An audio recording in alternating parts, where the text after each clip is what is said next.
learning Quran together.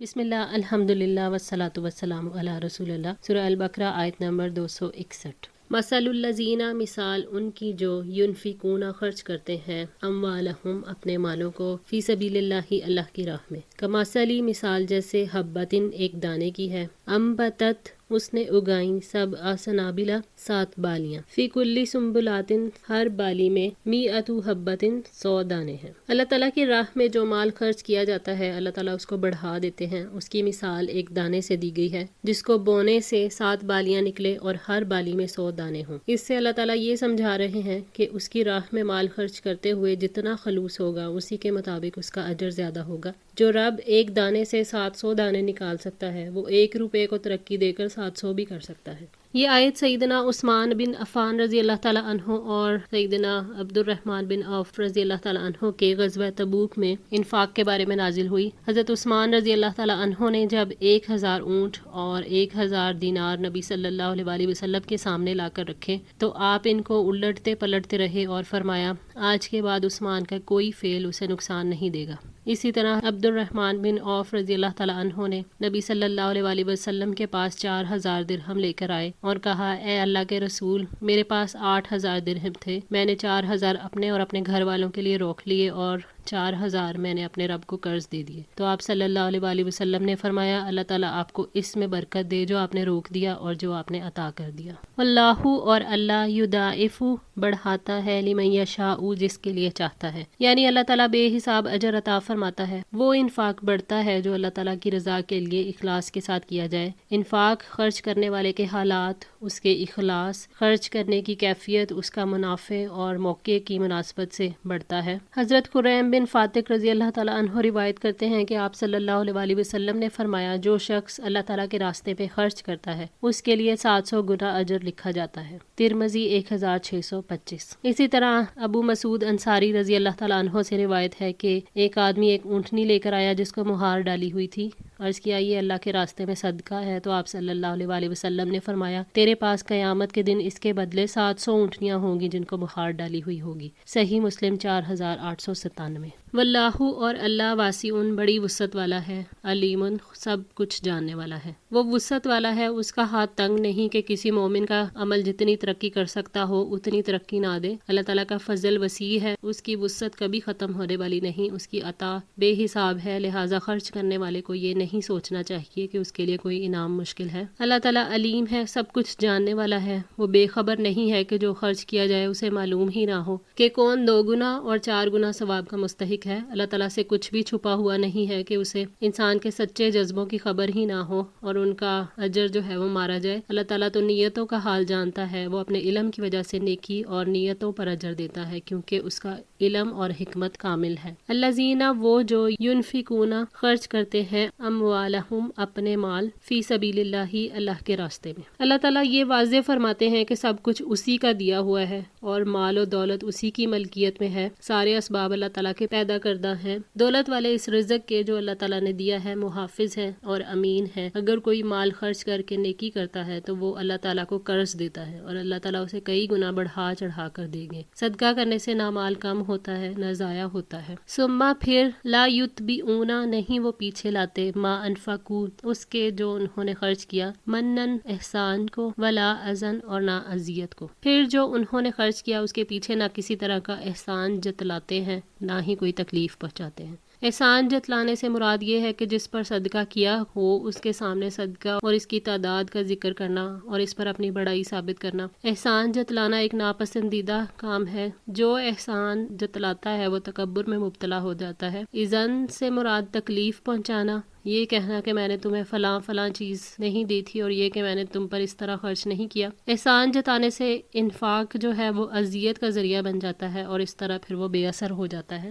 احسان جتلانے سے اس لیے روکا گیا تاکہ کوئی دینے والا احسان جتا کر تکبر نہ خریدے، کوئی لینے والا صدقہ لے کر احساس سے کمتری کا شکار نہ ہو جائے۔ احسان جتلانا کبیرہ گناہوں میں سے ہے، اور احسان جتلانے والا ان 3 لوگوں میں سے ہے جن کی طرف قیامت کے دن نہ اللہ تعالیٰ دیکھے گا، نہ انہیں پاک کرے گا، اور ان کے لیے دردناک عذاب ہوگا۔ حضرت ابو ذر رضی اللہ تعالیٰ عنہ سے روایت ہے کہ آپ صلی اللہ علیہ وآلہ وسلم نے فرمایا کہ 3 آدمی ایسے ہیں جن سے اللہ تعالیٰ قیامت کے دن بات نہیں کرے گا، اور نہ ہی ان کی طرف نظر رحمت سے دیکھے گا، اور نہ انہیں گناہوں سے پاک و صاف کرے گا، اور ان کے لیے دردناک عذاب ہے۔ ابو ذر رضی اللہ تعالیٰ عنہ کہتے ہیں کہ آپ صلی اللہ علیہ وآلہ وسلم نے 3 بار یہ فرمایا۔ انہوں نے عرض کیا ہے اللہ کے رسول، یہ لوگ تو سخت نقصان اور خسارے میں ہوں گے، یہ کون لوگ ہیں؟ آپ نے فرمایا ٹخنوں سے نیچے کپڑا لٹکانے والا، اور دے کر احسان جتلانے والا، اور جھوٹی قسم کھا کر سامان بیچنے والا۔ صحیح مسلم 293۔ لہم ان کے لیے اجرہم ان کا اجر، ان ربہم ان کے رب کے پاس ہے، ولا اور نہ خوفن کوئی خوف ہوگا، علیہم ان پر، ولا ہم یحزنون اور نہ وہ غمگین ہوں گے۔ تو جو انفاق فی سبیل اللہ میں احسان نہیں جتاتے اور تکلیف نہیں دیتے، ان کو اللہ تعالیٰ ان کے شایان شان اجر عطا فرمائیں گے، کیونکہ انہوں نے اللہ تعالیٰ کے لیے ایسا نیک کام کیا جو اس کو ضائع کرنے والے اسباب سے پاک تھا، اور ان پر نہ کوئی خوف ہوگا اور نہ وہ غمگین ہوں گے، اس لیے کہ انہوں نے اپنے رب کی رضا کے لیے صدقہ کیا اور احسان جتانے اور تکلیف دینے سے بچے۔ صدقہ کرنے والے کو نہ دنیا میں کوئی غم ہوگا اور نہ آخرت میں برے انجام سے پریشانی ہوگی۔ قول معروف اچھی بات کہنا، ومغفرۃ اور درگزر کرنا، خیر بہتر ہے، من صدقۃ اس صدقے سے، یتبعھا پیچھے آئے جس کے اذن کوئی اذیت۔ قول معروف سے مراد سوال کرنے والے سے نرمی اور شفقت سے بات کرنا اور دعا کے ذریعے سے جواب دینا ہے۔ کلمہ طیبہ صدقہ ہے، اور آپ کا اپنے بھائی سے مسکراتے چہرے سے ملنا بھی صدقہ ہے۔ صحیح مسلم 2626۔ قول معروف جس کو دل پہچانتے ہیں اور اسے ناپسند نہیں کرتے، اس میں ہر طرح کی اچھی بات شامل ہے۔ ومغفرۃ اور درگزر کرنا، مغفرت سے مراد ہے سوال کرنے والے کے فقر اور اس کی ضرورت کا لوگوں کے سامنے اظہار نہ کرنا اور اس کی پردہ پوشی کرنا۔ اسی طرح سوال کرنے والے کے منہ سے اگر کوئی بات نکل جائے تو اس سے بھی درگزر کرنا اور اسے معاف کر دینا۔ خیر من صدقۃ یتبعھا اذن اس صدقے سے بہتر ہے جس کے پیچھے کسی طرح کی اذیت پہنچانا ہو۔ سیدنا ابو موسیٰ اشعری رضی اللہ تعالیٰ عنہ نے بیان کیا کہ نبی صلی اللہ علیہ وآلہ وسلم نے فرمایا کہ ہر مسلمان پر صدقہ کرنا ضروری ہے۔ لوگوں نے پوچھا اے اللہ کے نبی، اگر کسی کے پاس کچھ نہ ہو تو آپ صلی اللہ علیہ وآلہ وسلم نے فرمایا پھر اپنے ہاتھ سے کچھ کما کر خود کو بھی نفع پہنچائے اور صدقہ بھی کرے۔ لوگوں نے کہا کہ اگر اس کی طاقت نہ ہو، فرمایا پھر کسی حاجت مند فریادی کی مدد کرے۔ لوگوں نے کہا کہ اگر اس کی بھی طاقت نہ ہو، فرمایا پھر اچھی بات پر عمل کرے اور بری باتوں سے باز رہے، اس کا یہی صدقہ ہے۔ صحیح بخاری 1445۔ واللہ اور اللہ غنی بے پرواہ ہے، حلیم بے حد بردبار ہے۔ اللہ تعالیٰ بے پرواہ ہے، وہ کبھی کسی چیز کا محتاج نہیں ہوتا، وہ اپنی مخلوق سے بے پرواہ ہے، اس لیے انہیں سزا دینے میں جلدی نہیں کرتا۔ اللہ تعالیٰ ایسے صدقے سے بے پرواہ ہے جس کے ساتھ کوئی اذیت شامل ہو جائے۔ اللہ تعالیٰ حلیم ہے، بے حد بردبار ہے، جو اس کی نافرمانی کرے اسے فوراً سزا نہیں دیتا، حالانکہ وہ اس کی قدرت رکھتا ہے، لیکن اس کی رحمت، احسان اور بردباری اسے گناہ گاروں کو فوری سزا دینے سے روکتی ہے۔ وہ انہیں مہلت دیتا ہے،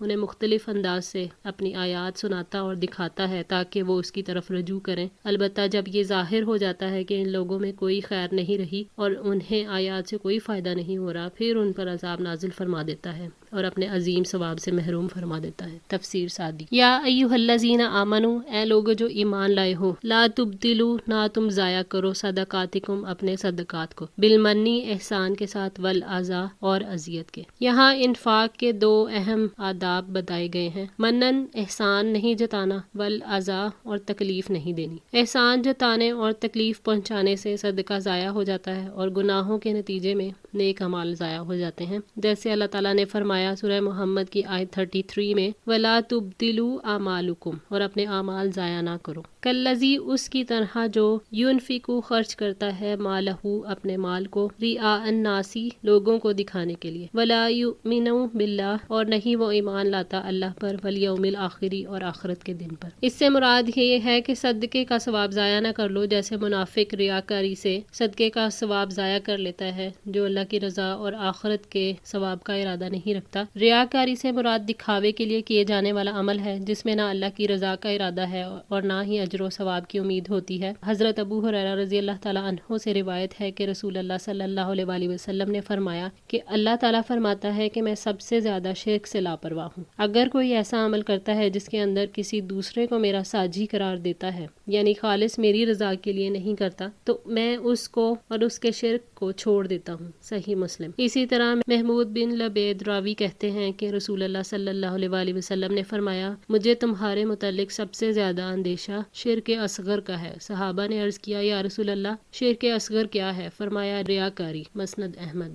حضرت ابو ہریرہ رضی اللہ تعالیٰ عنہ فرماتے ہیں کہ میں نے رسول اللہ صلی اللہ علیہ وآلہ وسلم کو فرماتے ہوئے سنا قیامت کے دن جس کا سب سے پہلے فیصلہ کیا جائے گا وہ ایک شہید ہوگا۔ اسے لایا جائے گا اور اسے اللہ تعالیٰ کی نعمتیں یاد کروائی جائیں گی۔ وہ انہیں پہچان لے گا تو اللہ تعالیٰ فرمائے گا تو نے ان نعمتوں کے ہوتے ہوئے کیا عمل کیا؟ وہ کہے گا میں نے تیرے راستے میں جہاد کیا یہاں تک کہ شہید ہو گیا۔ اللہ تعالیٰ فرمائے گا تو نے جھوٹ کہا بلکہ تو اس لیے لڑتا رہا کہ تجھے بہادر کہا جائے اور تحقیق وہ کہا جا چکا۔ پھر حکم دیا جائے گا کہ اسے منہ کے بل گھسیٹ کر جہنم میں ڈال دو یہاں تک کہ اسے جہنم میں ڈال دیا جائے گا۔ دوسرا شخص وہ ہوگا جس نے علم حاصل کیا اور اسے لوگوں کو سکھایا اور قرآن کریم پڑھا، اسے لایا جائے گا اور اسے نعمتیں یاد دلوائی جائیں گی۔ وہ انہیں پہچان لے گا تو اللہ تعالیٰ فرمائے گا تو نے ان نعمتوں کے ہوتے ہوئے کیا عمل کیا؟ وہ کہے گا میں نے علم حاصل کیا، پھر اسے دوسروں کو سکھایا اور تیری رضا کے لیے قرآن مجید پڑھا۔ اللہ تعالیٰ فرمائے گا تو نے جھوٹ کہا، تو نے علم اس لیے حاصل کیا کہ تجھے عالم کہا جائے اور قرآن اس لیے پڑھا کہ تجھے قاری کہا جائے۔ سو یہ کہا جا چکا، پھر حکم دیا جائے گا کہ اسے منہ کے بھل گھسیٹ کر جہنم میں ڈال دو یہاں تک کہ اسے جہنم میں ڈال دیا جائے گا۔ تیسرا شخص وہ ہوگا جس پر اللہ تعالیٰ نے وسعت کی تھی اور اسے ہر قسم کا مال عطا کیا تھا، اسے بھی لایا جائے گا اور اسے بھی اللہ تعالیٰ کی نعمتیں یاد دلائی جائیں گی۔ وہ انہیں پہچان لے گا تو اللہ تعالیٰ فرمائے گا تو نے ان نعمتوں کے ہوتے ہوئے کیا عمل کیا؟ وہ کہے گا میں نے تیرے ہر راستے میں جس میں مال خرچ کرنا تجھے پسند ہو تیری رضا حاصل کرنے کے لیے مال خرچ کیا۔ اللہ تعالیٰ فرمائے گا تو نے جھوٹ کہا بلکہ تو نے ایسا اس لیے کیا کہ تجھے سخی کہا جائے۔ سو وہ کہا جا چکا، پھر حکم دیا جائے گا کہ اسے منہ کے بھل گھسیٹ کر جہنم میں ڈال دو یہاں تک کہ اسے جہنم میں ڈال دیا جائے گا۔ صحیح مسلم 4923۔ فمثلہ تو اس کی مثال کمثلی جیسے مثال صفوان چکنے پتھر کے ہے، علیہ تراب جس کے اوپر مٹی ہو، فاصابہ تو پہنچے اسے وابل تیز بارش، فترکہ تو وہ چھوڑ دے اسے سلدن صاف چٹان، لا یقدرون نہیں وہ قدرت رکھتے ہوں گے علی شیء کسی بھی چیز پر، مما اس میں سے جو کسبوا انہوں نے کمائی کی۔ ریاکار کے صدقے کی مثال ایک صاف چٹان کی مثال ہے۔ چٹان سے مراد سنگ دلی ہے، نیت اور جذبے کی خرابی ہے۔ جیسے چٹان پر کچھ اگنا ممکن نہیں ہوتا، ایسے ہی نیت کی خرابی کے ساتھ کوئی نیک عمل پھلتا پھولتا نہیں ہے، اس کا نہ دنیا میں کوئی فائدہ ہے نہ آخرت میں۔ علیہ ترابن جس پر کچھ مٹی ہو، مٹی کی تہ سے یہاں مراد نیکی کی ظاہری شکل ہے۔ فاصابہ وابل تو پھر اس پر زوردار بارش پڑے، بارش سے مراد یہاں پہ صدقہ ہے۔ فترکہ سلدن تو اس کو ایک سخت چٹان چھوڑ جائے، یعنی بارش ہونے پر زمین کو لہلہانا چاہیے لیکن پتھروں پر سے تو بارش مٹی کو بہا کر لے جاتی ہے کیونکہ پتھروں کے اندر بارش کو قبول کرنے کی صلاحیت نہیں ہوتی۔ صدقے کے اندر یہ صلاحیت ہے کہ وہ نیکیوں کو نشوونما دے سکتا ہے، بڑھا سکتا ہے ان کو، لیکن اس وقت جب نیت نیک ہو۔ ریاکاری سے کیے گئے صدقے سے کچھ ہاتھ نہیں آتا، جیسے انسان صدقے پر احسان جتا کر اور دکھ دے کر اجر پانے سے محروم ہو جاتا ہے، اسی طرح ریاکاری سے کیا گیا صدقہ بھی صرف مال کا ضیاع ہے، اس سے ہاتھ کچھ نہیں آتا۔ واللہ اور اللہ لا یہدی نہیں ہدایت دیتا القوم الکافرین کافر لوگوں کو، اور اللہ تعالیٰ کافروں کو ہدایت نہیں دیتا۔ انہوں نے ان اعمال کو غلط جگہ پر رکھا اور اپنی جیسی مخلوق کے لیے انجام دیا جس کے ہاتھ میں نہ نفع ہے نقصان، اور جس رب کی عبادت سے فائدہ ہو سکتا ہے اس کی عبادت سے منہ موڑ لیا، تو اللہ تعالیٰ نے بھی ان کے دلوں کو ہدایت سے پھیر دیا۔ وَمَثَلُ الَّذِينَ اور ان لوگوں کی مثال ينفقون خرچ کرتے ہیں اموالہم اپنے مال، ابتغاء چاہنے کے لیے، مرضات اللہ اللہ کی رضامندی، وتثبیتاً اور پختگی کے لیے، من انفسہم اپنے نفسوں کی۔ اللہ تعالیٰ کے لیے عمل کرنے کا مطلب یہ ہے کہ انسان اللہ کی خوشی کے لیے عمل کرے اور اپنے دلوں میں پختگی پیدا کرنے کے لیے، یعنی جو اللہ تعالیٰ کے لیے خرچ کرتا ہے اس کا دل ایمان سے بھرا ہوا ہوتا ہے، دل کو پورا یقین ہے کہ جو خرچ کیا ہے اس کا پورا اجر ملے گا۔ نبی پاک صلی اللہ علیہ وآلہ وسلم نے سیدنا سعد بن وقاص رضی اللہ تعالیٰ عنہ سے فرمایا کہ رضائے الہی کی خاطر تم جو بھی خرچ کرو گے اس سے اللہ تعالیٰ کے نزدیک تمہارا مقام بلند ہوگا، حتیٰ کہ وہ لقمہ جو تم اپنی بیوی کے منہ میں ڈالو گے۔ صحیح بخاری 2742۔ کمثلی ان کی مثال جنتن ایک باغ کسی ہے، بربوتن اونچی جگہ پر ہے، اصابہ پہنچے اسے وابلن تیز بارش، فآتت تو وہ دے اکلہا پھل اپنا، ضعفین دگنا، فإن پھر اگر لم یصبھا نہ پہنچے اسے وابلن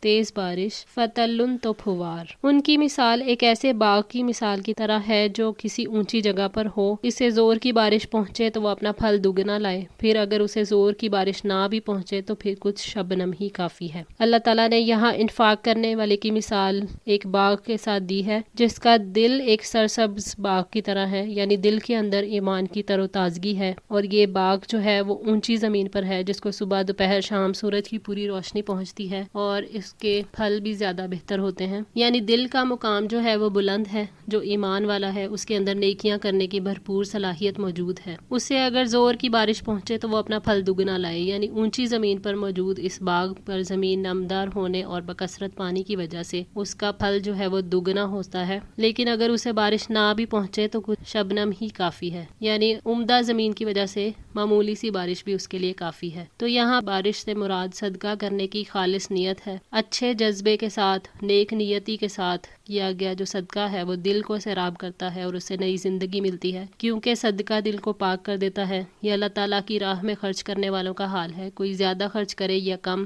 ہر ایک کو اپنے حالات کے مطابق فائدہ حاصل ہوتا ہے اور ہر ایک کے ثواب پہ پوری طرح اضافہ ہوتا ہے۔ شبنم سے مراد ایسا صدقہ ہے جس میں نیکی کے جذبے کی زیادہ شدت نہ ہو، جیسے مٹی میں اگر پہلے سے نمی موجود ہو تو پھر تھوڑا سا پانی کا چھڑکاؤ بھی اس کے لیے کافی ہوتا ہے، بالکل اسی طرح اگر دل میں ایمان موجود ہو، جذبہ خیر کی شدت نہ بھی ہو، تب بھی پھل اگتا ہے، یعنی انسان کے ایمان میں تب بھی اضافہ ہوتا ہے۔ واللہ اور اللہ بما اسے جو تعملون تم عمل کرتے ہو بصیرن خوب دیکھنے والا ہے۔ اللہ تعالیٰ یقیناً نیتوں سے باخبر ہے، وہ اعمال کو بھی دیکھتا ہے، اس لیے وہ ان اعمال کی مکمل جزا دے گا۔ اللہ تعالیٰ نے ریاکاری سے ڈرا کر اخلاص کی ترغیب دلائی ہے۔ آج کے لیے اتنا ہی، دعا ہے اللہ تعالیٰ ہماری اس کوشش کو قبول فرمائے، ہماری غلطیوں کو تاہیوں کو معاف فرما کر ہماری اصلاح فرمائے۔ جزاکم اللہ خیر، والسلام علیکم ورحمۃ اللہ وبرکاتہ۔